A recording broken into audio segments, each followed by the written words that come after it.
नमामि धन्वन्तरिमादिदेवं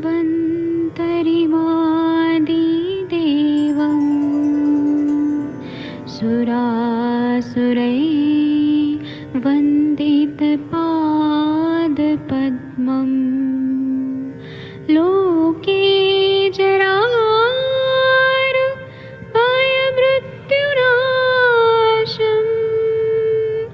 दातारमीशं विविधौषधीनां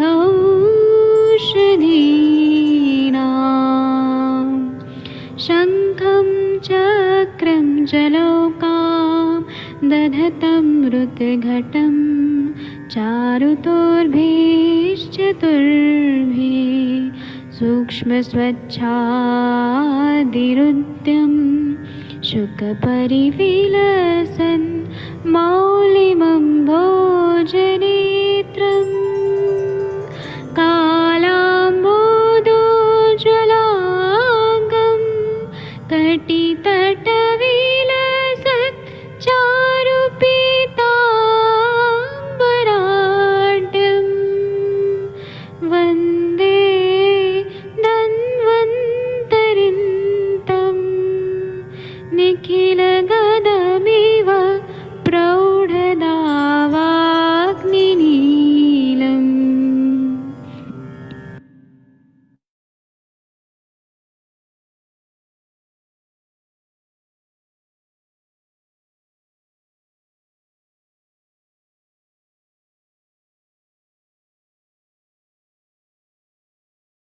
कोई भी सपना साकार करने के लिए सबसे जरूरी है सही कोच का होना। चुनिए आयुष दर्पण डिजिटल को और करें अपनी क्लिनिकल आयुर्वेद सीखने का सपना साकार। Download the app now.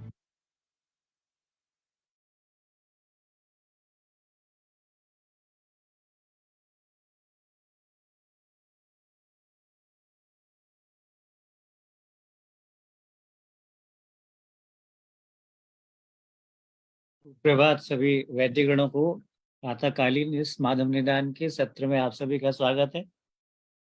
Vaidya Arvind Pathak ji join कर लिए हैं। चलिए बहुत बहुत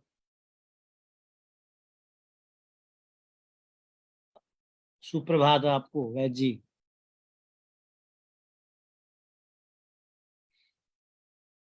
प्रणाम सभी लोगों को। सर प्रणाम। असली में मैं अनम्यूट नहीं कर पा रहा था, उसके लिए सॉरी। तो अभी हम लोग शोथ निदान माधव निदान का जो हम लोग ने बीच में छूट गया था वो हम लोग शुरू करेंगे। आप सभी लोगों का स्वागत है। आप सबके सब भारत के सर्वश्रेष्ठ चिकित्सक हैं और सर्वश्रेष्ठ चिकित्सक जो हैं वो अपने ग्रंथ जरूर पढ़ते हैं। ग्रंथों पे चर्चा होती है कि ये सूत्र ऐसा क्यों लिखा गया है, क्योंकि ये संहिता पढ़ने का उद्देश्य क्या है कि हमारा जो चिकित्सा है वो और ज्यादा सफल हो और सटीक हो, और जो हमारे आप्त लोग ऋषि मुनि लोगों ने जो लिख के गए हैं उसको हमें और पढ़ना है और समझना है। इसीलिए हम लोग संहिता पाठन का अभी फिर से शुरू कर रहे हैं। तो हम लोगों ने 14 श्लोक तक ये पढ़ लिया था। शोथ निदान जो 36 चैप्टर है हमारा माधव निदान में, वो हमने पढ़ लिया था। तो अभी 15वां नंबर का श्लोक हम लोग देखते हैं। आप लोग भी ये मतलब अनम्यूट करके कुछ बोल सकते हैं अगर आप लोगों को कुछ भी अपना अनुभव शेयर करना है तो। मैं पहले सूत्र बोलूंगा और उसके बाद में अर्थ बताऊंगा और फिर टीकाकारों ने जो लिखा है वो हम लोग डिस्कस करेंगे। और कुछ लोगों ने जो पेशेंट देखे हैं जो अपना बताना चाहते हैं पेशेंट पे जो भी अनुभव, वह भी कृपया आप लोग बताइए, क्योंकि यह ओपन प्लेटफॉर्म है। यहाँ पर सभी लोगों को चांस दिया जाता है कि आप अपने अपना अनुभव यहाँ पर शेयर करिए। एक बात और मुझे आप लोगों से कंप्लेंट है कि, और मैं क्लियरली बोलता हूँ, हमारे यहाँ जो शाम का सेशन होता है उसमें केवल शशि मैम आशा मैम ही केस टेकिंग करती है। बाकी लोगों को कोई इंटरेस्ट नहीं है केस टेकिंग का। तो उससे क्या होगा, केवल शशि मैम ही अच्छी डॉक्टर बनेंगी क्या? बाकी लोगों को इंटरेस्ट नहीं है कि अच्छा केस टेकिंग करना सीख जाए। आप लोग बाकी लोग भी केस टेकिंग करना सीखे, जैसे शशि मैम करती हैं case taking, point two point पूछती हैं। आप लोग भी किया करिए कि केवल उन्हीं पे, जैसे पहले के जो क्रिकेट होता था ना उसमें सचिन तेंदुलकर बस खेलता था, बाकी जो खिलाड़ी हैं वो सब ऐसे ही थे। सचिन आउट तो सब आउट। ऐसे मत करिए कि शशि मैम नहीं केस टेकिंग नहीं तो कोई नहीं करेगा। ये गलत बात है। सभी लोगों को केस टेकिंग करना सीखना है। ठीक है, अभी हम माधव निदान पढ़ते हैं। 15वां नंबर का श्लोक देखिए। इसमें बोल रहे हैं कि किस स्थान में स्थित दोष कहाँ शोध करता है। इस पर श्लोक क्या लिखा गया है कि दोषाः शवतुम ऊर्ध्वम ही कुर्वन्ति आमाशय स्थिताः पक्वाशयस्था मध्ये तु वर्चः स्थान गतास्तुतः कृत्सन्न देह मनु प्राप्तः कुर्युः सर्वसरम तथा। मतलब आमाशय में अगर स्थित दोष है तो शरीर के ऊर्ध्व भाग में शोध करते हैं, अगर पक्वाशय में स्थित दोष है तो मध्य भाग में, और मलाशय में स्थित दोष है तो अधो भाग में शोध करते हैं। तो संपूर्ण शरीर में प्राप्त दोष यदि कुपित होते हैं तो देह भर में शोध करते हैं। तो ये सबसे इंपॉर्टेंट है। जब भी आपके पास पेशेंट आते हैं और उनके ऊर्ध्व भाग में रहेगा, स्वेलिंग पूरा ऊपर रहेगा, तो आप लोग ये समझ लीजिएगा कि आप्त वचन है। माधव निदान में ऐसा क्लियरली बोला गया है कि आमाशय में स्थित है दोष। अगर मध्य भाग में शोथ है तो पक्वाशय में है, और मलाशय में दोष है तो अधो भाग में। पैरों में जब स्वेलिंग आती है तो पिडल इडिमा होता है, नॉन पिटिंग इडिमा, तो वहां पे क्या होता है कि अधो भाग में मलाशय में स्थित दोष रहते हैं। इसीलिए जब पैरों में शोथ रहता है तो हम लोग विरेचन देते हैं। तो विरेचन देने से अपने दोष निकल जाते हैं और मलाशय शुद्ध हो जाता है और पेशेंट को बहुत अच्छा आराम पड़ जाता है। और यही दोष अगर पूरे शरीर में व्याप्त है, स्त्रोतोरोध हुआ है, तो उसके वजह से extra cellular fluid, intercellular fluid जो सब जगह जमा हुआ है, दोष जो है वह पूरे शरीर में है, तो इसलिए सर्वांग शोथ होता है। इस पर टीकाकार बहुत इंटेलिजेंट है। टीकाकार बोलते हैं कि यत्रस्ता दोषा यत्र देशे शोतम कुर्वन्ति तमाह दोषा इत्यादि ऊर्ध्वम मिति उरह प्रवृत्ति ऊर्ध्वम देहे मध्य इति उरह पक्वाशय मध्ये अधः इति पक्वाशय अधः सर्व शरीर शरणशीलम। मतलब जिस जिस स्थान में रहने वाले दोष जिस जिस शरीर भाग में शोथ उत्पन्न करते हैं उन प्रदेशों का वर्णन करते हैं दोषा इत्यादि से। दोषा इत्यादि मतलब दोषाह नाम का जो श्लोक का पहला शब्द है उससे शुरू किया है। ऊर्ध्व अर्थात छाती के ऊर्ध्व देह में, इसको हम ऊर्ध्व भाग बोलेंगे जो हमारे चेस्ट के ऊपर है। फिर बोल रहे मध्य इति, मध्य मतलब छाती और पक्वाशय के मध्य के बीच का भाग मध्य, और अधः अर्थात पक्वाशय के नीचे, सर्वसर अर्थात सर्व शरीर में प्रसरणशील या फैलने वाला शोथ जिसको हम सर्वांग शोथ भी कहते हैं। फिर बोल रहे हैं कि आमाशयस्थ विकृत दोष छाती ग्रीवा और ऊर्ध्व प्रदेश में शोथ उत्पन्न करते हैं अगर वो आमाशय में अगर दोष स्थित है तो।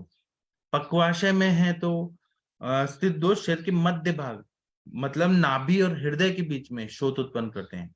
मलाशय में रहने वाले विकृत दोष नाभि और पक्वाशय के नीचे की ओर रह के नीचे की ओर अधो भाग में शोथ उत्पन्न करते हैं।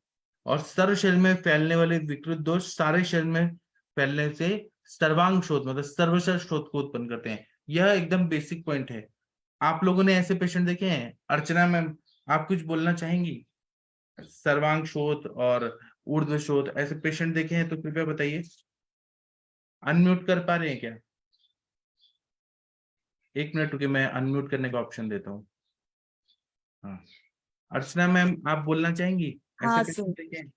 सर किया था ना, अभी अभी रिसेंटली किया था कपल शोथ का, तो उसको मतलब चेहरे पे स्वेलिंग था सर उनको। जी। और फिर दीपन पाचन करके सर उनको अभी विरेचन दिया सर। अभी पता चला कि मैंने सही किया सर, क्योंकि ऊर्ध्व ही शोथ था और आमाशय की शुद्धि के लिए विरेचन दिया सर मैंने उनको। ठीक है, मतलब वहां पे स्त्रोतरोध ऐसा है जैसा जो है ना वैसा वैसा आप लोग करेंगे। एक ना हमें ट्रीटमेंट का एक रास्ता मिलता है कि हाँ हमको इस तरह से करना चाहिए।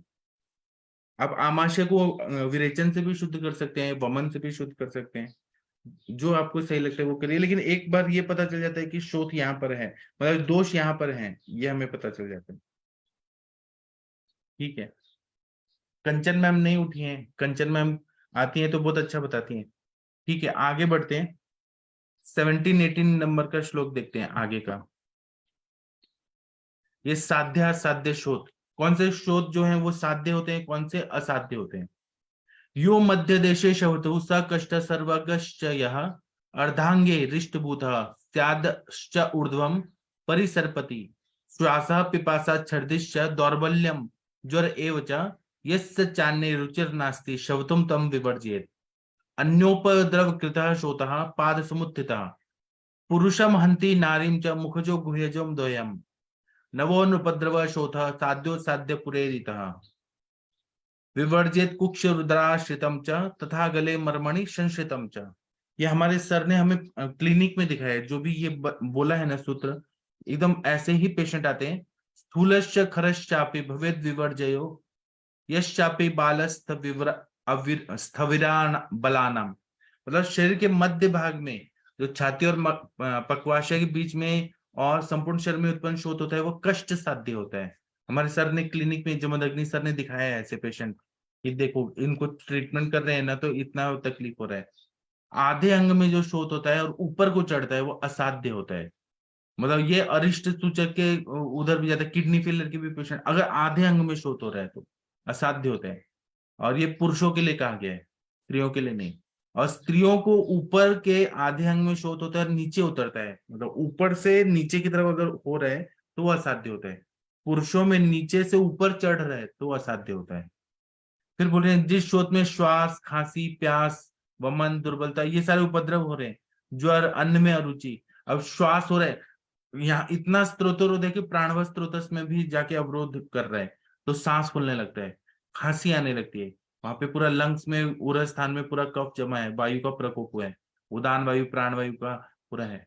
प्यास बहुत ज्यादा लग रही है, वमन हो रहा है, प्यास पानी पीने से भी बुझ नहीं रहा है, फिर वमन हो रहा है उनको, मतलब उल्टी जैसा हो रहा है बहुत ज्यादा। और वो इतना ज्यादा हो रहा है, इतना ज्यादा हो रहा है कि रुक ही नहीं रहा। दुर्बलता हो रही है, वीकनेस बहुत ज्यादा रहा है, ज्वर भी हो रहा है और शोथ भी है, अन्न में अरुचि है, ये उपद्रव है तो असाध्य समझना चाहिए। मतलब हम इनको चिकित्सा तो करेंगे, लेकिन साध्य होगा कि नहीं होगा इसकी कोई गारंटी नहीं। उनकी चिकित्सा न करनी चाहिए। मतलब यहाँ पे बोला है कि आप करिए तो कंसर्न लेके करिए, लेकिन ये ठीक होंगे कि नहीं ठीक होंगे इसकी कोई गारंटी नहीं। अगर आप तब भी ओवर कॉन्फिडेंस में करेंगे ऐसे कंडीशन देख के, तो फिर आपको यश, कीर्ति, ये सब की हानि हो सकती है। और इनको तो बोलना ही नहीं चाहिए कि हम ठीक कर देंगे, हम कोशिश करेंगे, बस ये बोलना चाहिए। फिर बोल रहे हैं पुरुष के पांव में शोथ हो और अन्य किसी कारण से ना हुआ हो, शोथ ही प्रधान रोग हो और ऊपर को चढ़ता हुआ मुख तक जाए, मतलब नीचे से पैरों से ऊपर तक जा रहा है, तो वह शोथ पुरुष को मार डालता है। वैसे स्त्री के मुख में शोथ अपने ही कारणों से हुआ है और नीचे को उतरता है, ऊपर से नीचे की तरफ उतर रहा है, पांव की तरफ जा रहा है, तो वो भी असाध्य होता है। मूत्राशय में उत्पन्न शोथ स्त्री पुरुष दोनों को असाध्य होता है। अब वो किडनी फेलियर के वजह से पूरा बॉडी में स्वेलिंग आ रही है, तो वह असाध्य के तरफ जा रहा है। यहाँ पे ये नहीं बोला है कि मतलब ये मृत्यु लाएगा, असाध्य तक लाके जा रहे हैं। शोथ नया है और उपद्रव रहित हो तो साध्य है, उपयुक्त सब शोथ असाध्य होते हैं। कोख और पेट में भी शोथ असाध्य होता है, उसकी चिकित्सा नहीं करनी चाहिए। गले में, मर्म स्थानों में, हृदय, मूत्राशय आदि स्थानों में भी शोथ असाध्य होता है। जो शोथ स्थूल और खुरदरा होता है वह भी असाध्य होता है। और बालक, वृद्ध और निर्बल मनुष्यों का जो शोथ होता है वह भी असाध्य होता है।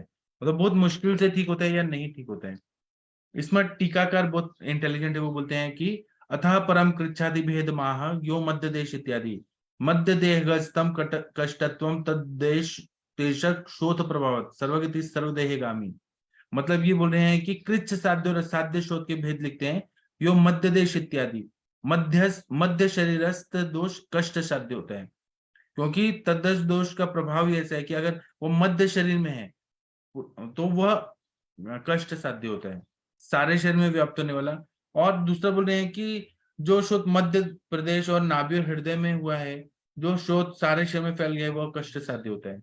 और अर्धांग मतलब हृदय से ऊपर उठ के ग्रीवा तक पहुंच जाए और रिष्टभूत प्राणांतक होता है, वो शोथ के दबाव से हृदय, फुफ्फुस और ग्रीवा अंग घुट जाने से अपना कार्य करने में असमर्थ होते हैं। हृदय की गति के रुकते ही श्वास प्रश्वास क्रिया भी रुक जाती है।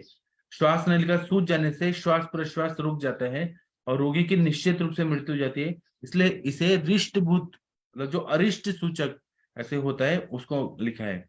श्वास के उपद्रव का उल्लेख करते हुए कि कहते हैं कि जिस मनुष्य की श्वास अति तृष्णा, वमन, दुर्बलता, ज्वर हो और उसे अन्न में रुचि न हो और रोचक भी हो जाए, तो क्योंकि इतना अग्निमांद्य है वहां पे, आम संचिति इतना ज्यादा है, अरुचि उत्पन्न हो जाती है और शोथ होता है, तो वह असाध्य होता है।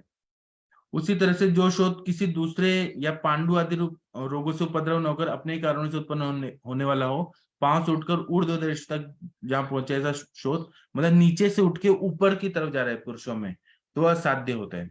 उसी तरह से स्त्री के शरीर में ऊपर से नीचे की तरफ आ रहा है, वो भी असाध्य होता है। जो गोय भाग, बस्ती और गुद प्रदेश में होता है, समान रूप से फैलता जाए, वो किसी भी स्त्री या पुरुष को हो, सब जगह फैल रहा है तो उसे नष्ट कर देता है। और नया जो रहता है और उपद्रव से रहित रहता है वो साध्य होता है। और फिर बोल रहे हैं कि अन्य असाध्य लक्षण है कि कुक्षी और पेट में जो होता है शोथ वह साध्य होता है, इनकी चिकित्सा नहीं करनी चाहिए। और गले में, हृदय बस्ती, सिर आदि मर्म प्रदेश में होने वाला शोथ होता है वो असाध्य होता है। जो शोथ स्थूल और खुरदरा होता है वह वर्जनीय होता है। और बालक, बूढ़े और बलहीन व्यक्तियों का शोथ भी असाध्य होता है। ऐसा शोथ हो गया है जो ठीक ही नहीं हो रहा है, ठीक ही नहीं हो रहा है, तो असाध्यता की तरफ जाता है। आप लोगों ने ऐसे पेशेंट देखे हैं असाध्य शोथ के? अगर किसी ने देखे हैं तो कृपया बताइए। जो आप लोगों ने देखे, ट्रीटमेंट होते हुए भी देखा लेकिन वो बचाए नहीं जा सके, कृपया कोई बोलिए। अनम्यूट कर पा रहे हैं आप लोग?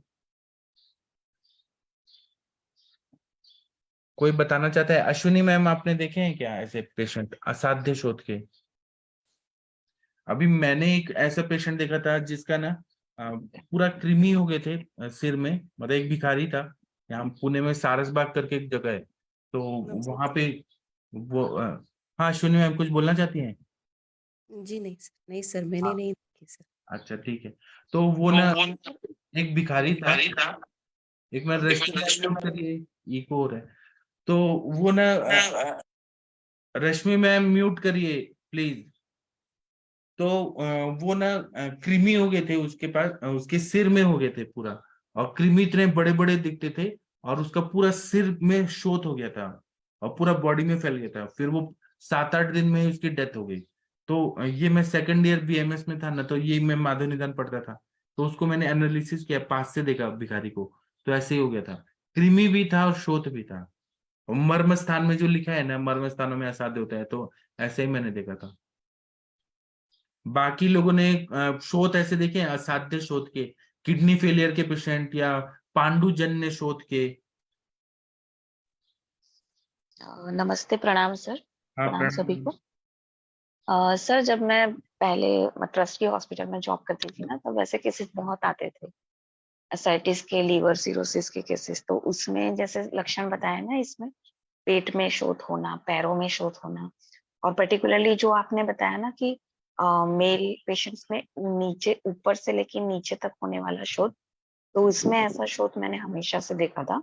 हमारे यहाँ पे जैसे आईसीयू में एडमिट रहते थे पेशेंट, तो उनमें पूरा मतलब कटी प्रदेश से लेके नीचे पैरों की उंगलियां तक पूरा मतलब फूल जाता था, सूज जाता था। तो ऐसे शोथ को उस टाइम तो इतना आइडिया नहीं था, लेकिन ये असाध्य नहीं माना जाएगा। वो पेशेंट रहते नहीं थे जिंदा ज्यादातर, मतलब हार्डली 4 से 5 दिन तक शोथ होने के बाद, वो भी वेंटिलेटर पे रखा हुआ रहते थे। तो जी। ये असाध्य शोथ में गिना जाएगा ना। और आपने ऐसे किडनी फेलियर के पेशेंट देखे हैं जो असाध्य अवस्था में जाते हैं, इतना शोथ ठीक ही नहीं होता है डायलिसिस करने के बाद भी? जी जी सर, हाँ सर, वहाँ पे ऐसे पेशेंट्स काफी आते थे, सीआरएफ वाले। जी ठीक है। और किसी को कुछ बोलना है? शशि मैम, आपने देखे हैं ऐसे शोथ के पेशेंट, साध्य, कष्ट साध्य, असाध्य? सर एसाइटिस वाले पेशेंट देखे हैं जिनका मतलब पूरा मतलब सूजन हो जाती, लेकिन उस वक्त छोटे थे तो ये ख्याल नहीं रखा कि ये सूजन ऊपर गई कि नीचे गए। और ऐसे पीडब्ल्यूडी वगैरह के केसेस, या कई लोगों का पूरा पैर ही काफी स्वेल है, इस तरीके से देखा है। या मतलब लोकलाइज्ड बॉडी वाले, जैसे मान लो ऊपर में ही लोगों के कुछ लोग को स्वेलिंग आ जाती है। अभी ये चीज नोटिस नहीं किया कभी भी कि ये जहां से सोच शुरू हुआ था वहां से ऊपर गया कि वहां से नीचे गया। पढ़ा था सर सिर्फ क्योंकि मैंने सर आईसीयू वगैरह में बहुत मतलब रेयर सर्विसेज दी हैं, तो इस वजह से इस तरह की चीजें नहीं पता है। बट आगे सब मैं देखा करूंगी। जैसे हम लोग के पास भी, मुझे याद है ग्रुप में 2 दिन पहले किसी ने डाला था ना, बाइपिडल ओडिमा था, तो मैंने लिखा था कि आयुर्वेदिक डायग्नोसिस करिए। तो मुझे वही याद आ गया कि जब आपने बोला ना कि इसमें बमन कराना है या इसमें विरेचन कराना है, तो उस चीज को देखकर ये लाइन ऑफ ट्रीटमेंट डिसाइड किया जा सकता है सर। Thank you sir. जी। हाँ, और रश्मि मैम बोल रहे हैं हाइड्रोसिफेलस को भी। हाँ, तो वो करना चाहिए ना, वो मस्तिष्क का शोथ है ना वहाँ पे, वहाँ तो पानी जमा है। वहाँ पे अम्बु भी है, मतलब शीर्ष अम्बु रोग, ऐसा रोग बोला है। शोथ भी है वहाँ। वो तो असाध्य ही रहते हैं ज्यादातर, या कष्ट साध्य रहते हैं। जी। और डॉक्टर अंजना मैम, आप कृपया बताइए, आप गर्भिणी में जो शोथ देखते हैं उसके बारे में आपका क्या अनुभव है? वो तो साध्य रहता है, लेकिन क्या अनुभव है मैम? अगर आप हैं तो बताइए। जी सर, नमस्कार, शुभ प्रभात। पहले तो सब लोगों को बहुत बहुत मुबारक हो सर, आपने सेशन शुरू किया और सब लोग जुड़े, अच्छा लग रहा है। दूसरी बात सर, पादशोक जो है जनरली गड़बड़ी में तो सबसे पहले पादशोक होता है, क्योंकि वो एक कॉमन ही मान के चला जाता है कि फिजियोलॉजिकल जो है वो कंडीशन रहती है ड्यू टू ग्रेविड यूट्रस। लेकिन समटाइम्स ये पैथोलॉजिकल भी होता है, क्योंकि ये कभी कभी पादशोक होते होते जैसे अभी आपने कहा पूरे सर्वांग शोथ भी हो जाता है। तो इस तरह से इस शोथ के लिए हमें क्या क्या ट्रीटमेंट देना है, कुछ 5वें 6ठे महीने में अगर ये शुरू होता है तब इसको हम नॉर्मल ही मान के चलते हैं। और जो हमारे आयुर्वेदिक मेडिसिन है बहुत अच्छी अच्छी सब लोग जानते हैं, जनरली गोक्षु क्षीर पाक का जो यूज होता है बहुत अच्छे से हम लोग करते हैं। लेकिन कुछ पेशेंट जो स्टार्टिंग से दिखाने नहीं आते हैं और वो लास्ट टाइम में आते हैं और ब्लड प्रेशर उनका बहुत ज्यादा हो जाता है, प्रोटीन यूरिया यूरिन में प्रोटीन वगैरह मिलती है और फिर वो पेशेंट जो है वो जैसे हम लोग बताते हैं एक्लैम्सिया या प्री-एक्लैम्सिया की तरफ कन्वर्ट होने लगते हैं। ऐसे केसेस में शोथ जो है वो असाध्य हो जाता है, क्योंकि उन्होंने एएनसी गर्भिणी परिचर्या भी प्रॉपरली निर्वाह नहीं किया और उसके पश्चात जो है वो ठीक से उन्होंने ट्रीटमेंट भी नहीं दिया और चेकअप भी नहीं कराया। और बॉडी की जो फिजियोलॉजी है वो जो है ड्यू टू प्रेगनेंसी या फिर due to other disease, sometimes anaemia बहुत जबरदस्त मिलता है, एनीमिया के कारण भी जो है वो सर्वांग शोथ मिलता है। इसके अलावा और भी कुछ डिजीज होती है, कुछ पेशेंट हमारे पास किडनी वाल प्रॉब्लम लेके आते हैं, लीवर प्रॉब्लम लेके आते हैं या हार्ट प्रॉब्लम लेके आते हैं, या ड्यूरिंग प्रेगनेंसी भी कुछ हार्ट पेशेंट होती हैं, कुछ किडनी पेशेंट होती हैं। वहां पर भी जो है ये शोथ की जो कहना चाहिए एक मेन कॉज होता है और वो सर्वांग शोथ लेके पेशेंट हमारे पास आता है। तो सबसे पहले यही ट्रेस आउट करना पड़ता है कि प्रेगनेंसी के ही कारण है या प्रेगनेंसी से अदर एसोसिएटेड सिम्टम्स भी हैं, जैसे एनीमिया सबसे पहले मिलता है, ब्लड प्रेशर बहुत जबरदस्त ये भी सेकंड कॉज होता है, तीसरे में लीवर डिजीज और फिर किडनी डिजीज, हार्ट डिजीज। इस तरह से हम लोग इसको जो है एक ग्रुप बनाते हैं और फिर स्टडी करते हैं और सबसे पहले जो उसका हेतु होता है उस हेतु पर कंसंट्रेट करके फिर चिकित्सा करते हैं। तो शोक आप बहुत अच्छा सब्जेक्ट भी मिला सर, बहुत इम्पोर्टेंट सब्जेक्ट है। और इस तरह के केसेस ओपीडी में अगर हम लोग 100 पेशेंट के ओपीडी देख रहे हैं तो मुझे लगता है 2 या 4 पेशेंट आ ही जाते हैं। जी सर, थैंक यू सर। जी, मैं थोड़ा चिकित्सा बताता हूँ, फिर कंचन मैम से पूछेंगे कंचन मैम क्या देखी हैं। कंचन मैम आ गई, बहुत अच्छा, खुशी हो रहा है। अभी वातशोथ में तो वात के हिसाब से हम लोग वातज्ञ द्रव्यों से स्वेदन करते हैं, दशमूल स्वेदन के लिए दशमूल क्वाथ का प्रयोग करते हैं, या फिर दशमूल सिद्ध तेल का अवगाहन करते हैं, परिषेक करते हैं, और मृदु विरेचन देते हैं, एरंड तेल का प्रयोग करते हैं। आहार में मतलब ये विरेचन होने के बाद आहार में मांस सिद्ध चावल का ओदन का प्रयोग करते हैं। वातशोथ में मलबद्धता है तो निरू बस्ती का प्रयोग करते हैं, निरू के लिए दशमूल क्वाथ का प्रयोग करते हैं। और फिर जब ये दोष निकल जाते हैं निरू बस्ती से तो अनुवासन भी देने से वायु का शमन होता है। अनुवासन के लिए बला तेल, चंदन बला, लाक्षादी तेल उपयुक्त रहता है। और लेप लगाने के लिए बोला है तो देवदार, शुंठी, रासना, मुस्ता का प्रयोग बताया है। इस तरह से बीज पूरक आदि लेप का भी प्रयोग, बीज पूरक नाम का वनस्पति होता है, देवदार, शुंठी, रासना, अग्निमंत, ये द्रव्य उपयोगी रहते हैं।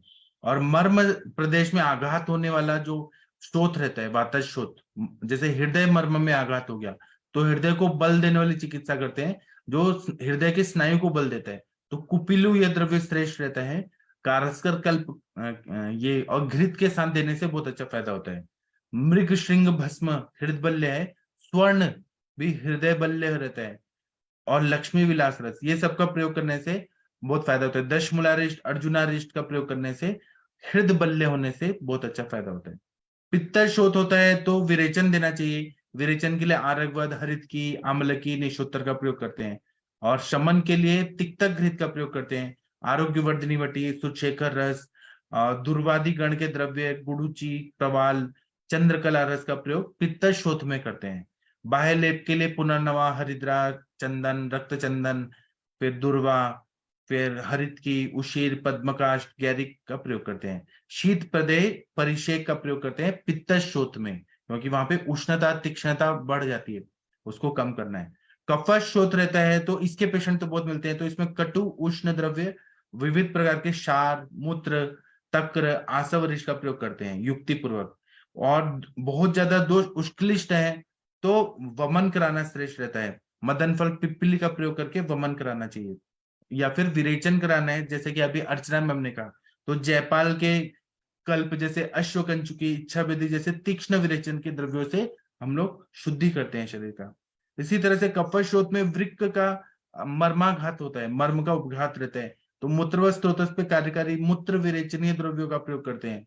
मूत्रल औषधियों के प्रयोग से शारीरिक क्लेद कम होता है, शोथ कम हो जाता है। कफशोथ है वो धीरे धीरे बढ़ता है, धीरे धीरे कम होता है, इसलिए इसमें थोड़ा ज्यादा टाइम लगता है। आप लोग किडनी के पेशेंट देखेंगे तो धीरे धीरे उनका शोथ कम होता है। और पुनर्नवा, शुंठी, देवदार, हरितकी, अदरक, शिलाजतु का प्रयोग करने से बहुत अच्छा फायदा होता है। इसी तरह से गुड़ अदरक प्रयोग चरक संहिता में बार बार बताया है, शुंठी प्लस गुड़ इसका प्रयोग करने से बहुत अच्छा फायदा होता है। पुनर्नवादिक्वात, पथ्यादिक्वात का प्रयोग करने से फायदा होता है। इसी तरह से गोमूत्र का प्रयोग करने से बहुत अच्छा फायदा होता है, या गोमूत्र हरितकी का प्रयोग करने से कफशोथ में फायदा होता है। शिलाजतु के कल्प का प्रयोग करने से फायदा होता है। यकृत को अच्छा करना है तो ताम्र के कल्प जैसे आरोग्यवर्धनी वटी और कुटकी जैसे द्रव्य देते हैं तो कफशोथ में बहुत अच्छा फायदा होता है। उसी तरह से वो जो बकरे का जो इंटेस्टाइन होता है उसका मतलब वो भाग लेना है 6 इंच का, और उसको पानी में उबाल के सूप जैसा बना के उसका बस्ती देते हैं तो कफशोथ में, किडनी रिलेटेड डिजीजेज में, क्योंकि मूत्र की उत्पत्ति पक्वाशय में होती है, पक्वाशय का ही समान से समान की वृद्धि होती है।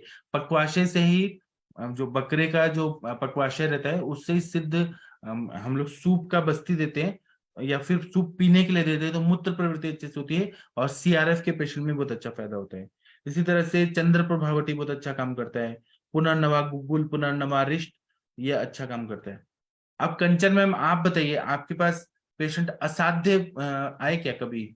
असाध्य या नॉर्मल, आपका क्या एक्सपीरियंस है? प्रणाम सर। दोनों टाइप के पेशेंट मैंने देखे हैं सर, और नॉर्मल टाइप के तो मतलब आते ही रहते हैं। असाध्य वाला मैंने 2-3 देखे कि वहाँ पे पूरा सर्वांग शोथ था और कितना बहुत सारा मेडिसिन देने के बाद भी वो शोथ कम नहीं हो रहा था। और वहाँ पे मतलब ऐसे भी नहीं था कि मैं कोई डायग्नोज कर पाऊँ प्रॉपरली, तो वहाँ पे पूरे स्रोतस इन्वॉल्व दिखते हैं और पूरे जो अवयव है उनमें कुछ ना कुछ ऐसा लगता है कि पूरा आम संचिति है पूरा बॉडी में। तो ऐसे पेशेंट जल्दी ठीक नहीं होते हैं सर, हम कितना भी कुछ करें, पर नॉर्मल शोथ वाले पेशेंट बिल्कुल आसानी से ठीक कर सकते हैं।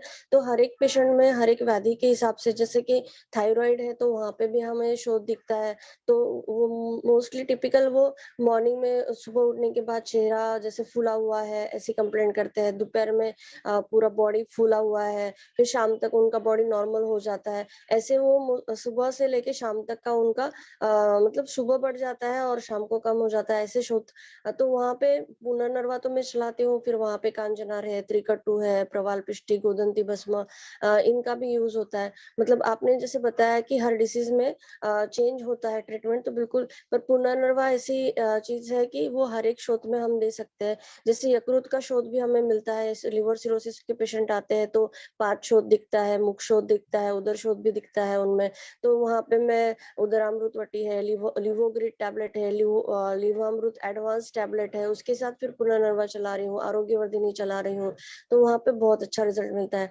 किडनी डिसीज के पेशेंट जब आते हैं तो पुनर्नवा के साथ मैं गुक्षुरादि दे रही हूँ, दशमूल क्वाथ दे रही हूँ, सर्वकल्प क्वाथ दे रही हूँ, तो वहाँ पे मुझे अच्छा रिजल्ट मिल रहा है। गर्भिणी आती है तो मोस्टली पैरों पे सूजन की कंप्लेंट करती है, तो वहाँ पे भी हमें बीपी वगैरह बढ़ रहा है कि नहीं, नमक ज्यादा खा रही है, तो वहाँ पे उस हिसाब के उन्हें ट्रीट करना पड़ता है, तो वहाँ पे भी मैं पुनर्नवादी मंडूर, पुनर्नवा सव देती हूँ। और जैसे कि ये डायबिटीज पेशेंट में भी शोथ दिखता है, तो वहाँ पे भी पुनर्नवादी मंडूर बहुत अच्छे से काम करता है। मतलब इन शॉर्ट आपने पुनर्नवादी मंडूर पढ़ाया भी था, और वहाँ पे आपने बताया था कि हर एक डिसीज में, मतलब हर एक ऑर्गन के, जैसे नेत्र शोथ है या फिर मुख शोथ है, दंत शोथ है, कहीं पे भी हम पुनर्नवादी मंडूर बहुत आसानी से चला सकते हैं और बहुत अच्छा रिजल्ट आता है। तो मेरा ये बहुत मतलब फेवरेट मेडिसिन है शोथ के लिए, तो मैं ये बहुत अच्छे से चलाती हूँ और बहुत अच्छे से रिजल्ट आते हैं सर। जी सर। जी, और चरक संहिता में देखेंगे ना तो अलग अलग शोथ का वर्णन क्या है, मतलब अलग अलग अवयवों का शोथ इस पे बताया है, बहुत अच्छे से बताया। और ना शोथ की चिकित्सा करें तो केवल मेडिसिन से ही नहीं कर सकते हैं, हम लोग पथ्यापथ्य से भी ठीक कर सकते हैं। कैसे की, जैसे कि ऐसे बताया कि शोथ का रोगी जो रहता है उसका रस व स्त्रोतस की दृष्टि रहती है, उदक व स्त्रोतस दृष्टि रहती है, तो वहां पे बहुत पेशेंट जो रहते हैं वो अत्यंबु पान करते हैं, जैसे कल आशा मैम बता रही थी ना कि वो अत्यंबुपान, ज्यादा पानी पीना, तो उनको हिसाब से पानी पीना है। जलपान जो है वो ज्यादा निषेध बोला है। उसी तरह से उनको कुछ दिनों तक दुग्धाहार पर ही रखना है। जैसे कि हम लोग असाइटिस के पेशेंट को रखते हैं, केवल दूध पे ही रखते हैं। और जैसे जैसे शोथ कम होने लगता है तो अल्प मात्रा में लघु और उष्ण आहार देने लगते हैं। आहार में शालीषष्ठिक, मूंग और जौ, यव, ये पत्तेकर होते हैं। शाक वर्ग में शिगरू का प्रयोग बहुत अच्छा रहता है शोथ को कम करने के लिए। पटोल, पटोल का साग, फिर पुनर्नवा का साग पत्तों का, और बाल मूलक जो कच्चा मूली रहता है उसका प्रयोग करने से बहुत अच्छा फायदा होता है। जांगल मांस, कुक्कुट और गोधा का मांस अच्छा रहता है। अपत्यकर में ग्राम्य आहार, अनुप मांस, लवण का सेवन, लवण वर्ज्य कर देंगे ना शोथ कम हो जाता है।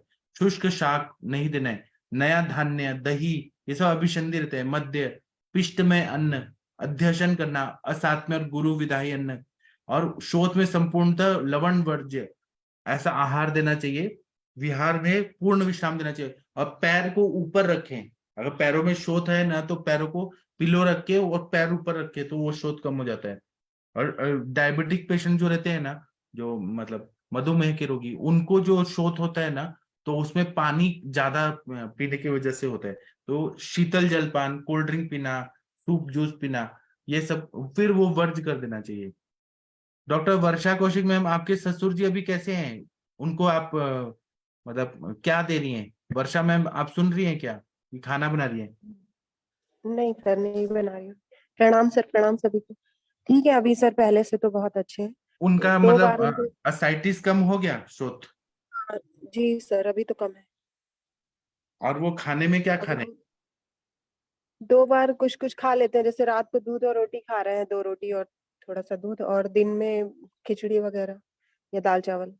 और अग्नि कैसे है अभी उनका? अभी ठीक है सर, पहले से तो बहुत अच्छी है। पहले तो बीच में उनको बिल्कुल भी भूख नहीं लग रही थी, इवन दूध भी नहीं, मतलब इच्छा नहीं हो रही थी पीने की, फिर भी पिला रहे थे। जी। और खाने में कितना क्वांटिटी खा पा रहे हैं अभी? सर थोड़े से, मतलब 1 कटोरी दाल चावल खाते हैं, और रात में 2 रोटी, और वो दूध। सब्जी ठीक। वगैरह दे सकते हैं क्या सर?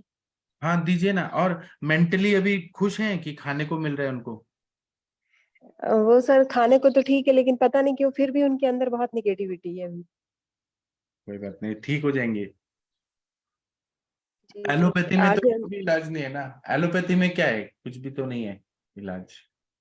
जी सर, लेकिन फिर भी अब वो ये लैसिक्स वगैरह लेते हैं तो बीपी लो हो जाता है, और बहुत ज्यादा फिर सुस्ती लगती है दिन भर। तो अभी तो मैं कुछ नहीं दे रही हूँ 2 दिन से, तो बिल्कुल भी अपना ये पुनर्नवासा और द्राक्षासा वगैरह यही सब चल रहा है, चंदनासा।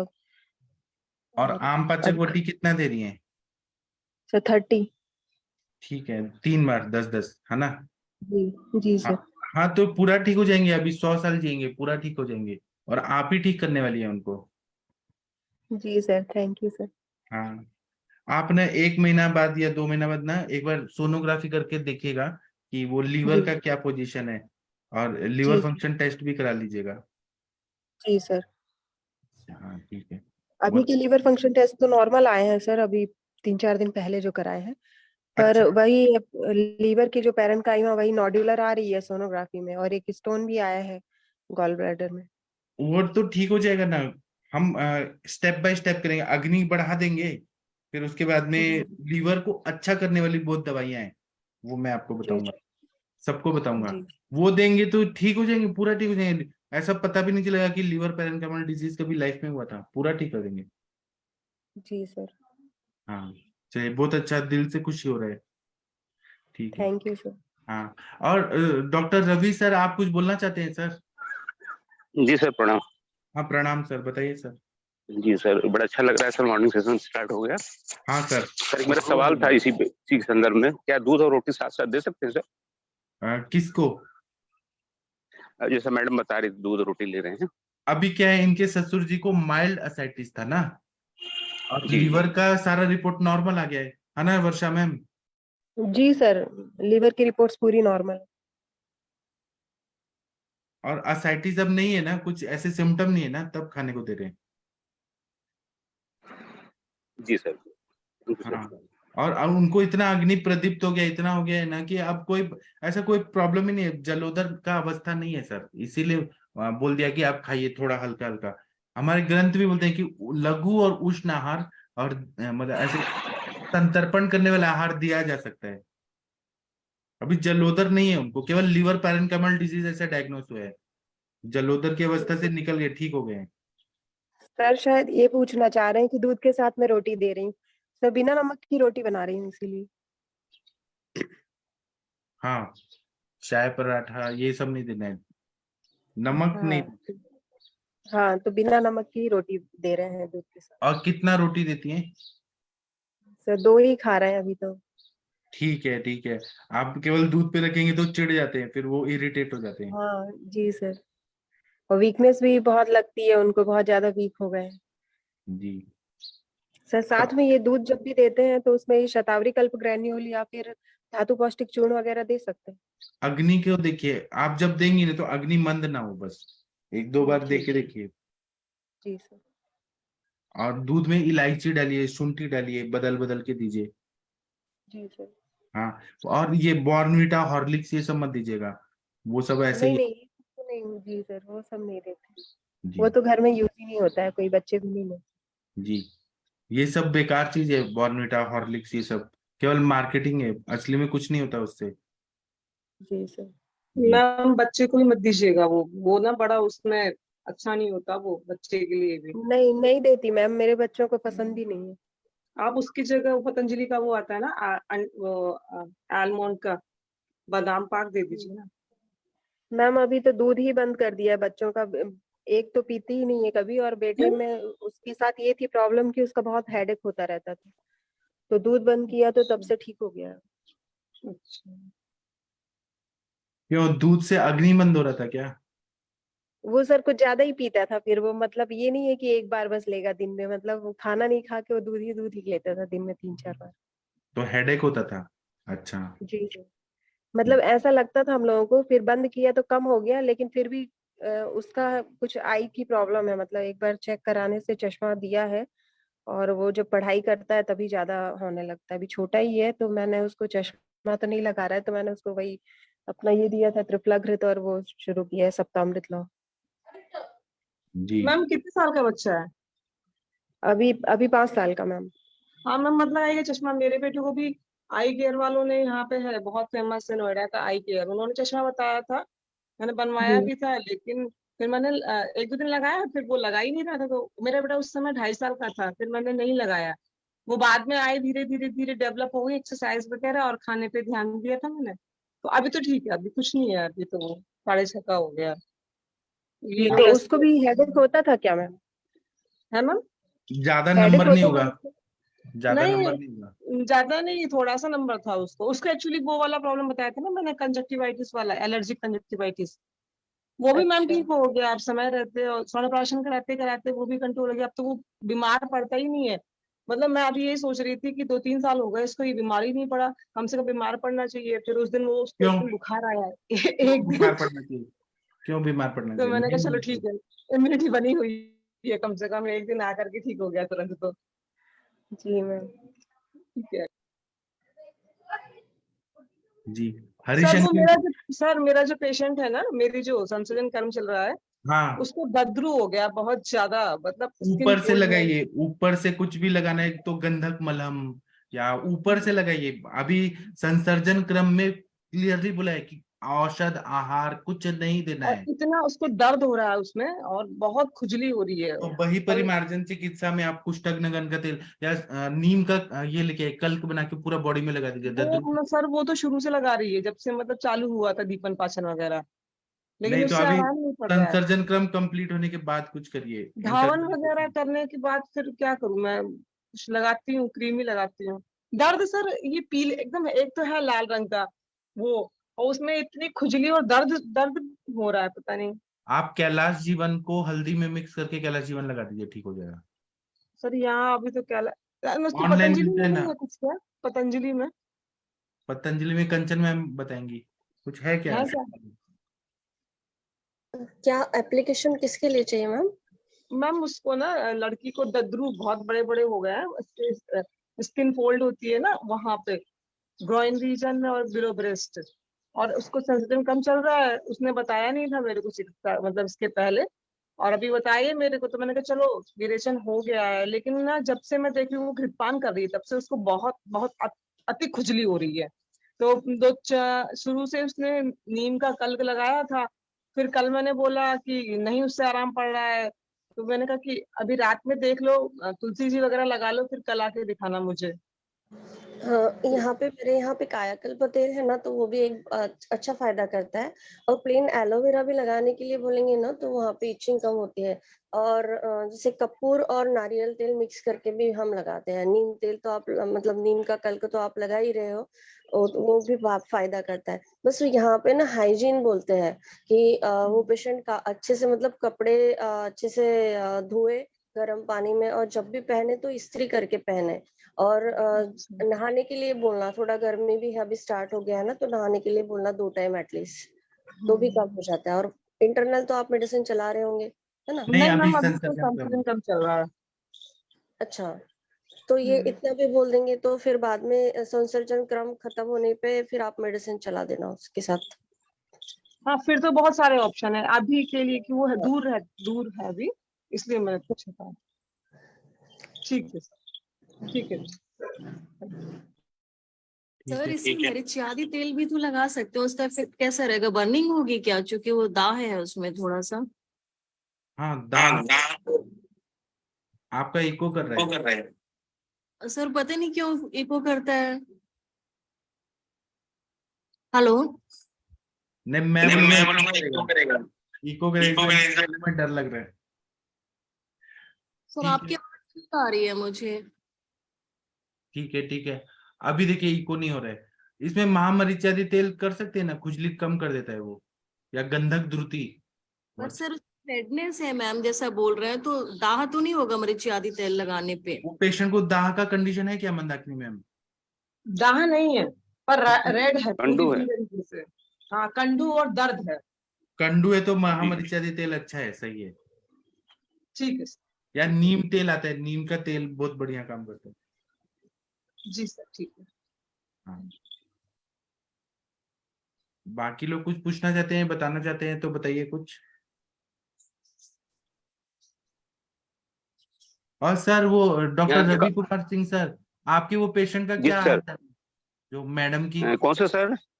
मैडम की रिलेटिव है ना जिनको। मैडम को, जी जी मैडम, कुछ फायदा है सर, देखिए अभी जांच कराएंगी, कुछ फायदा है अभी। क्या क्या फायदा है, पहले से क्या हो रहा है? कुछ भूख होकर थोड़ा सा बढ़ी है सुबह। अच्छा, आप क्या रक्तपाचक दे रहे हैं ना? हाँ सर, रक्तपाचक आपने बताया था, और शायद मांसपाचक आपने बताया था मुझे, जी तो वो दे रहा हूँ, और साथ में क्षीरबला तेल की बस्ती भी दिलवा रहा हूँ, जी और दीपन पाचन कर रहे हैं। जी।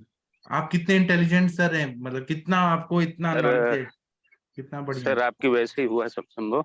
जी, मतलब आपने देखिए वो हार्ट वाले पेशेंट को ठीक कर दिया, और हाँ ये वो भी आपका तो सर ठीक है एकदम। हाँ, वो सर हार्ट वाले तो एकदम ठीक है सर जो है। उनका और 3 महीने सर हो जाए पूरा, तो फिर मैं एक बार इको कार्डियोग्राम कराऊंगा। और वो पेपर प्रेजेंट करिएगा इंटरनेशनल कॉन्फ्रेंस में सर। जी सर, जी जी सर, जी सर। और पब्लिश भी कराएंगे यूजीसी केयर लिस्ट या स्कॉर्पस जी पे सर, जी वापस। हाँ, जी सर, जी सर। ठीक है। और थैंक सर यू ये सर। लीवर वाला भी केस बहुत चैलेंजिंग है, आपने लिया है और कर रहे हैं, बहुत बढ़िया। अब देखते हैं सर, आपका आशीर्वाद है शायद। जी जी जी। ठीक है, ठीक है। कोई केस पूछना चाहते हैं, बताना चाहते हैं तो अभी करिए, नहीं तो हम बाद में बात करेंगे। हेलो, प्रणाम सर। सर हाँ मुझे जी। पूछना है एक केस के बारे में। हाँ हाँ। हाँ सर, पहले तो बहुत अच्छा लग रहा है, अब सुबह के सेशन शुरू हो गए सर। कल मुझे याद ही नहीं रहा, मैं ज्वाइन नहीं कर पाई, तो इसलिए आज मैंने किया। कल हुआ ही नहीं था, कल हुआ ही नहीं था। अच्छा, कल नहीं हुआ था, ठीक है। कल फिर मैंने तो अचानक ऐसे प्लान किया, तो सर सो रहे थे, फिर हमने अचानक बात किया, फिर सर बोले कि आप डेली हो जाएगा।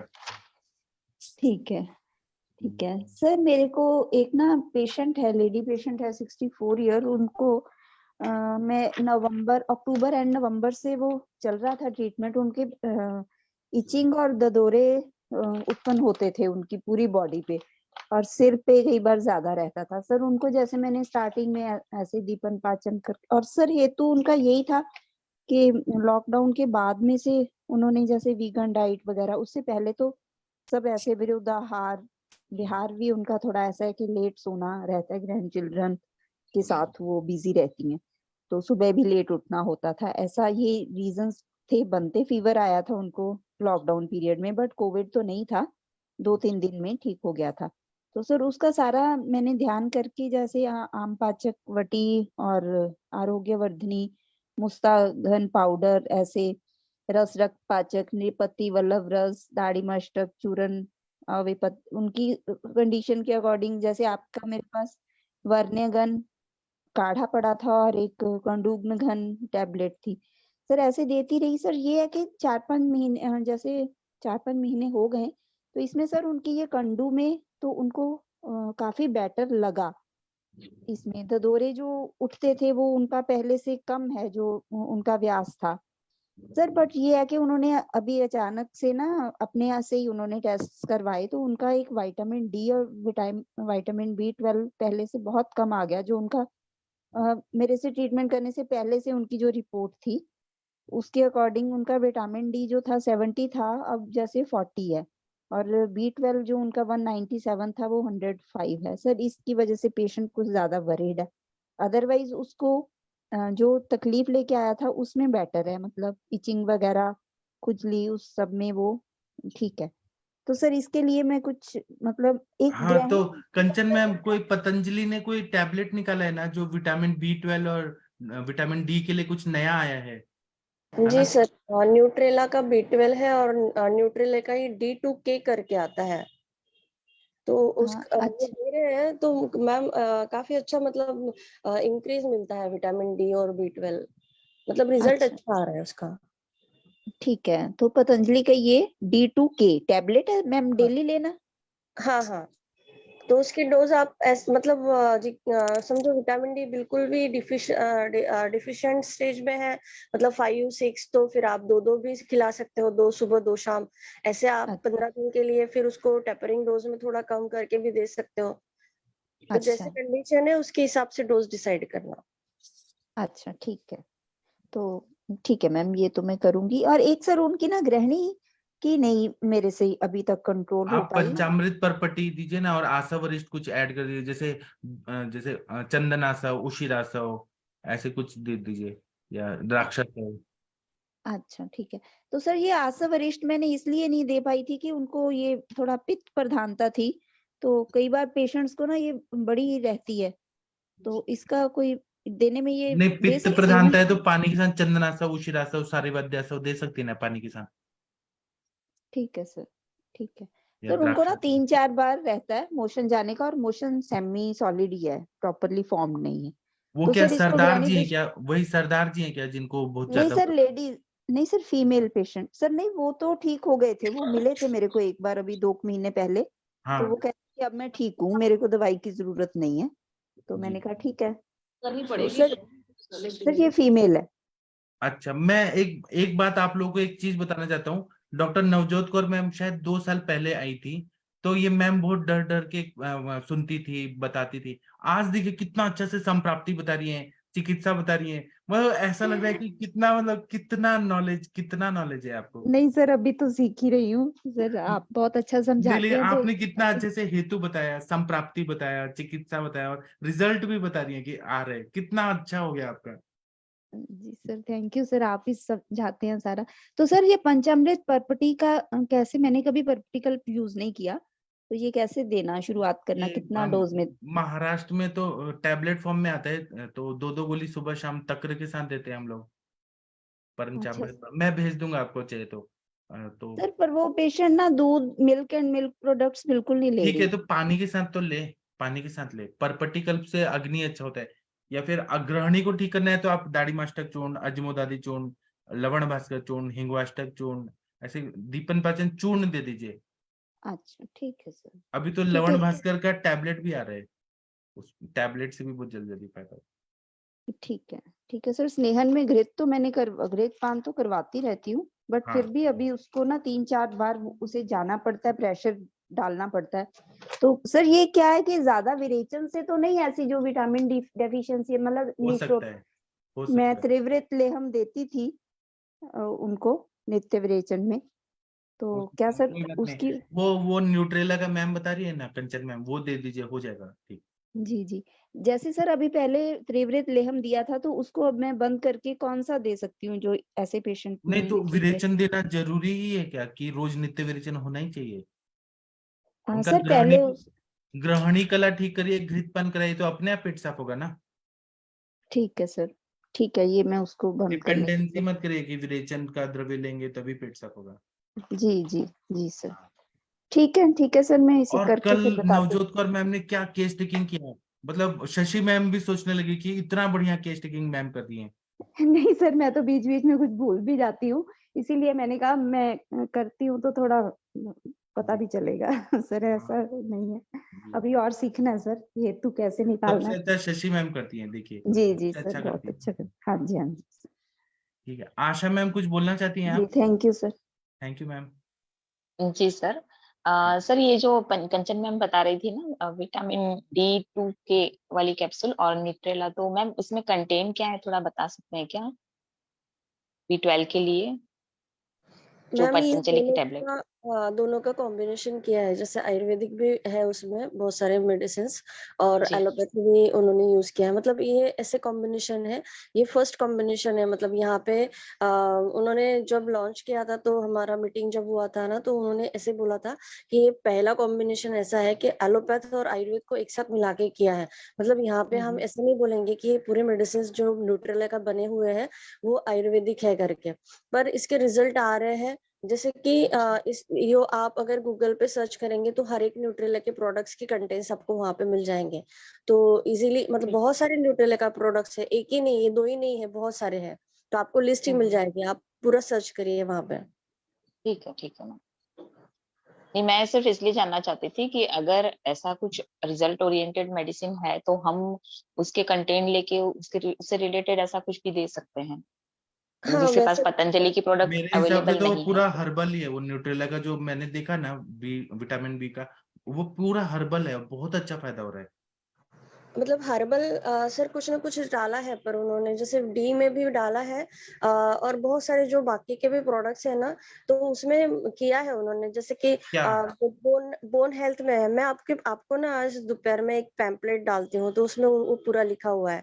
तो उन्होंने ऐसे कॉम्बिनेशन में डाला हुआ है, खाली आयुर्वेदिक नहीं है वो, तो उसमें कॉम्बिनेशन में है। जैसे कि विटामिन जैसे होते हैं ना, B12 है, 6 है, तो उन्होंने वैसे आयरन है, समझो आयरन कॉम्प्लेक्स अगर टैबलेट बनाई है उन्होंने न्यूट्रेला की, तो उसमें खाली जैसे पालक गाजर ये चीज तो यूज की है, पर उन्होंने आयरन भी डाला हुआ है। मतलब ऐसे नहीं है पूरा कि आयुर्वेद बोल पाएंगे हम इसे। मैं डालती हूँ हाँ उसका मतलब कंपाउंड फॉर्म में भी पूरा उन्होंने हाँ डाला है, जैसे एलोपैथी हाँ मेडिसिन में रहता है वैसे ना, हाँ, राइट? बिल्कुल ओके, बिल्कुल, हाँ हाँ ठीक है। लेकिन सेफ ओके। है, बहुत अच्छा है, मतलब हर्बो मिनरल ऐसे बोल सकते हैं। हाँ हाँ हाँ हाँ, सेफ है बहुत और ही। वो मिनेरल, हाँ। ओके, ठीक है मैम, थैंक यू। जी, आशा मैम आप बहुत इंटेलिजेंट है, बहुत इंटेलिजेंट है। अरे नहीं सर, सीख रहे हैं बस ऐसे ही। मैं देख रहा हूँ ना, आपने अभी जो जो लिखा है कृपया आप बता देंगे चैट बॉक्स में जो लिखा है, फिर आरती मैम ने जो लिखा है वो सुनेंगे। आप जो सर ये जो मंदाकिनी मैम बता रही थी ना ददरू वाला पेशेंट, तो उसके लिए एप्लीकेशन के लिए हम लोग एक यूज करते हैं, आरगवत का कल्क रहेगा और नीम के पत्तों का कल्क। उसके अंदर अगर दाह नहीं है तो थोड़ी सी गैरिक और हरिद्रा भी डाल सकते हैं। उसका लेपन करने से काफी पेशेंट्स में मैंने पाया है कि रिजल्ट अच्छा मिलता है। हाँ, मेरे केस में ऐसा होता है, हमारे केस में, कि पेशेंट को इंटरनल मेडिसिन भी चलती है, लेकिन इससे जो कंडू की कंप्लेन बता रहे थे ना मैम, उसमें काफी रिलीफ मिलता है। जी सर। जी थैंक यू। और आरती शर्मा मैम आपने जो लिखा है वो कृपया बताइए, फेसबुक पे भी लोग सुन रहे हैं ना, तो सबके प्रणाम लिए। सर। हाँ मैम सर बताइए। मैंने भी उनके केस में, वो दद्रू के केस में मेरे पास भी जैसे आते हैं, तो उनको बोलते हो कि मतलब उसको फ्रेश बनाना है, नीम की पत्ती का लेप, उसमें थोड़ा हल्दी मिला के, जिसमें थोड़ा सा, क्योंकि नीम की पत्ती का जूस ऐसे नहीं निकलता, उसमें थोड़ा सा पानी मिलाकर, उसमें हल्दी मिलाकर वो उसी जगह पे पर्टिकुलर अगर अप्लाई करेंगे तो उनको इंस्टेंट उसको रिजल्ट मिलता है। और खाने में सर, अगर उनका संसर्जन क्रम भी चल रहा है तो वो कूष्मांड का रस उसमें बहुत अच्छा काम करता है, और कोकोनट वाटर के साथ। और अगर देना चाहते हैं तो जैसे ही संसर्जन क्रम खत्म हो तो गंधक रसायन 64 भाग ना, वो मतलब एक रसायन की फॉर्म में भी वो दे सकते हैं। तो इसको 42 डेज ऐसे इंक्रीजिंग और डिक्रीजिंग ऑर्डर में अगर वो दें तो कुष्मांड रस के साथ या शतावरी के रस के साथ सर उसका बहुत अच्छा रिजल्ट आएगा इसमें दर्द के केस में, बहुत जल्दी क्योर होता है ये। देखिए मंदाकिनी मैम आपको सबने बता दिया, अब आप दे दीजिए। जी सर। हाँ, और आरती मैम वो आपके हार्ट के पेशेंट का क्या हुआ, जो बच्चे का हार्ट बीट आने लगा था अभी? सर वो बेटर है अभी उसको सर, पेशेंट भी सर ऐसे ही होते हैं सर, वो 15 दिन से मेडिसिन छोड़ दिया था तो फिर अब उसको दोबारा से ब्लीडिंग होने लगा था, तो जब अच्छा, ब्लीडिंग हुआ तो वो फिर आ गए आयुर्वेद में, फिर यही बोले कि मैम हमने वस्ती भी कराया था, सब कुछ कराया, ब्लीडिंग हुआ, तो मैंने कहा आपको बोला था प्रेगनेंसी में तो पूरे टाइम ही केयर करना पड़ता है, आप बीच में क्यों छोड़ रहे हो बार बार मेडिसिन। तो सर उनको अभी कंटिन्यू किया है जो अंजना मैम ने योग बताया था सर, अभी ठीक है, दोबारा ब्लीडिंग बंद हो गया है, अभी कंटिन्यू कर रहे हैं, प्रेगनेंसी क्या ठीक दे है। रही है ब्लीडिंग बंद करने के लिए प्रेगनेंसी सर में? एक अब्रक सहस्त्रपुटी सितोपलादी चूर्ण का कॉम्बिनेशन, और मैम ने एक बताया था स्वर्ण बसंत मालती और ये गर्भपाल रस। अच्छा, और उसके पैरेलल में सर उसको भी दूध से बहुत ज्यादा वॉमिट आती थी, तो इसी में अश्वगंधा चूर्ण, बला मूल चूर्ण, शतावरी चूर्ण, ये 2-2 ग्राम डालकर अबरक सहस्त्रबूटी वाले योग में ही सर दिया, मॉर्निंग इवनिंग 2 बार लेने में, 2.5 ग्राम 2 बार लेने में। जी। ये अंजना मैम का जो अनुभव रहता है ना, ये पूरा एक्सपीरियंस है, हजारों लाखों पेशेंट को दिया है मैम ने, और फिर मैम बताती हैं, तो एक्सपीरियंस का जो ज्ञान होता है वो बहुत ही महत्वपूर्ण रहता है। जी सर वो बला मूल से तो सर वो खुद मतलब एलोपैथी में भी उनको बोला गया था कि पॉसिबल नहीं हो पाएगा कार्डियक एक्टिविटी, बट सर उनका कार्डियक एक्टिविटी भी आया और बेबी ग्रो भी कर रहा है, सब कुछ सर नॉर्मल हो गया है सर। आपने एक नया जिंदगी दिया बच्चे को। मैंने तो क्या सर, मैम ने भी गाइड किया और भगवान की कृपा से सर जिसने आना है सर उसने आना ही है, भगवान रास्ते दिखा देते हैं, मैम के रूप में भगवान ने मार्गदर्शन कराया। अंजना मैम का नॉलेज बहुत अच्छा है, इनको तो मतलब सच में पद्म विभूषण मिलना सर चाहिए। एक और केस में भी पहले मैम ने ही बताया था सर, वो जिनका सर बीपी बहुत ज्यादा बढ़ रहा था, उनको 7th मंथ में डिलीवरी के लिए बोला था सर, उनका फुल टर्म प्रेगनेंसी और नॉर्मल डिलीवरी हुआ, जबकि उनको सिजेरियन बोला गया था, इमीडिएट सिजेरियन बोला गया था। तो तो वो भी क्या दिए आपने थे? और अंजना मैम ने और कंचन मैम ने गाइड किया था, वो भी बहुत सर, उनका भी बेबी है तो अच्छा सा लगता है। जी सर हाँ, मेरी एक पेशेंट थी, उसको सिस्ट था तो वो तो ठीक हो गया उसका। अभी आरती मैम अगर आपको याद हो तो वो ट्रीटमेंट बता दीजिए। हाँ मैं भेज दूंगी। अभी सर उसको क्या हुआ है कि जब मुझे उसको सिस्ट का ट्रीटमेंट ना था तो मैंने केवल लोअर एब्डोमेन का कराया था। फिर उसने बोला, उसने बात छुपा ली थी मेरे को उस समय की उसके गॉल ब्लैडर में कुछ प्रॉब्लम है। तो अभी फिर मैंने उसका पूरा एब्डोमेन का कराया तो उसका सिस्ट ठीक हो गया, लेकिन अभी बता रहा है कि thick gall bladder with small polyp projection intraluminally. तो सर ये जो स्मॉल पॉलिप जो प्रोजेक्ट हो रहा है इंट्राल्यूमिनली, इसका सर कैसे करेंगे फिर? क्योंकि मैंने उनको यहाँ पर बोला भी कि पॉलिप जैसा रहता है ना, पॉलिप में मांसपाचक मेदोपाचक सबसे अच्छा काम करता है। और शोधन करूं क्या सर एक बार करिए, उसका? जरूर करिए, करिए। वातज पित्तज तो शोधन में विरेचन से ही करेंगे ना? हाँ कर दीजिए। सर तो कांचे का विरेचन, रुगुलो भी दे सकते हैं? हाँ दे सकते हैं। सर मैंने उनको बोल दिया है, मैंने कहा ये पॉलिप मैंने पहले कभी ट्रीट नहीं किया, तो कह रहे हैं कि ऐसे मैडम अपना कमजोरी कभी नहीं मिलना चाहिए, नहीं किया है बोलना मैंने चाहिए, कहा मैं जा कर करके दूंगी। सर, क्योंकि एलोपैथिक वालों ने उनसे बोला ना कि इसको छोड़ दीजिए, उस समय कुछ नहीं था, हल्का सा नहीं, था। आप अपना कमजोरी कभी नहीं पेशेंट के सामने बोलेंगी मैंने नहीं किया है, मैं अभी ट्राई कर रही हूँ, फिर वो तो पेशेंट। सर वो बोली मेरे से ना कि नहीं, हमें आपको विश्वास है, आप कर लोगी, आपने मुझे ठीक कर दिया, मेरी बेटी को ठीक कर दिया। तो मैंने कहा चलो अच्छी बात है। मैंने कहा भाई, और सर ये कह रही थी वो जो मेरी पेशेंट थी गॉल ब्लैडर वाली, कल मैंने उसको बस्ती दिया था सर, दशमूल के काढ़े को, जैसे आपने मुझे बताया था मेरी बहन की बेटी के टाइम में, वैसी चाय क्वांट बना करके फिर वो दे दिया था। अभी और भी कोई तरीके से करना होगा क्या बस्ती उसकी? आप एक बार रिपोर्ट भेजिए फिर बताएंगे। और किसकी? आपकी बहन की बेटी तो पूरा ठीक हो गई है ना? हाँ सर वो पूरी ठीक हो गई है, अभी आज आने वाली भी है सर, वो आज मेरे पास आने वाली है। हाँ पूरा एकदम अच्छा हो गई, पूरा अच्छी हो गई। हाँ अब तो बहुत खुश भी है, एडमिशन भी हो गया, कॉमर्स ले लिया है उसने, और जी, कल से मंडे से स्कूल भी जाएगी वो अब। वाह, ठीक है। अभी सब भी आगे। कॉन्ग्रेचुलेशंस। मैम उसका कॉन्ग्रेचुलेशंस मैम, पूरा आपने थोड़ा बहुत मेहनत की।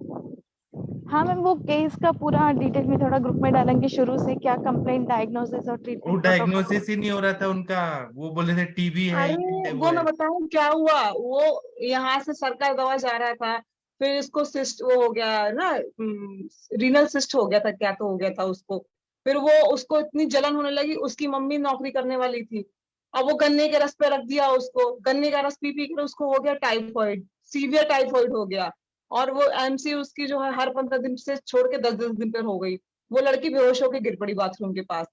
फिर उसके बाद उसकी मम्मी उसको लेकर के गई और हॉस्पिटल, वहां पे उसको एडमिट किया। उसको 2 दिन डॉक्टर ने नील ओरली रख करके ग्लूकोज चढ़ाया है, इतनी कमजोर हो गई थी वो। बस उसके बाद वो ठीक हो गई। अभी बस वो बोले थे कि इससे तो ठीक हो जाता है। वो सर मुझे ना लगता है कि वो दीदी को टाइम नहीं मिला ना, इसकी वजह से वो ना केयर नहीं कर पाई उसकी। कोई बात नहीं, सब ठीक हो जाएगा। अब सर आ गए हैं, डॉक्टर नवीन जोशी सर, प्रणाम आपको सर। फैज जी प्रणाम, अष्टांग हृदय में चलें? हाँ, और हमें आपका भी हेल्थ पूछना है तो नेक्स्ट सेशन में पूछेंगे, आपसे बात जी करेंगे। जी जी, जरूर जरूर, अवश्य। थैंक यू, प्रणाम सभी लोगों को।